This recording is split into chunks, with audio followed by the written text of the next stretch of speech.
అస్సలు మన చేతుల్లో లేదనుకున్న మ్యాచ్ను గెలిస్తే వచ్చే మజానే వేరు కదా. ఆ ఆనందం ఎంత థ్రిల్లింగ్గా ఉంటుందో. నిన్న కేకేఆర్పై సంచలన రీతిలో విజయం సాధించిన పంజాబ్ జట్టు సహ యజమాని ప్రీతి జింటాని అడిగితే కరెక్ట్గా చెబుతారు. చిన్న పిల్లలాగా ఎగిరి గంతులేశారు ఆమె. మొదటగా పంజాబ్ టాస్ గెలిచి బ్యాటింగ్ చేసి 111 పరుగులకే కుప్పకూలిపోయింది. ఒక్కో వికెట్ పడుతూ ఉన్నప్పుడు ప్రీతి జింటా మొహంలో బాధ కొట్టొచ్చినట్లు కనిపించింది. 112 పరుగులే కదా, కేకేఆర్కి ఉన్న బ్యాటింగ్ డెప్త్కి చాలా ఈజీ అనుకుని ఉంటారు ప్రీతి కూడా.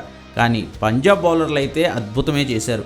ఒక్కో వికెట్ లెక్క పెట్టుకుంటూ కేకేఆర్కు ఉన్న ప్రమాదకరమైన బ్యాటర్లందరినీ డగౌట్కి పంపిస్తూ నరాలు తెంపే ఉత్కంఠభరిత పోరులో కోల్కతాని 95 పరుగులకే కుప్పకూల్చి సంచలన విజయాన్ని సాధించారు పంజాబ్. ఇక అంతే, ప్రీతి జింటా భూమి మీద ఆగలేదు. ఎగిరి గంతులేస్తూనే ఉన్నారు. గ్రౌండ్లోకి పరిగెత్తుకుని వచ్చి మ్యాచ్ విజయానికి కారణమైన ఆటగాళ్లను, కోచింగ్ స్టాఫ్ను పేరున పలకరించారు.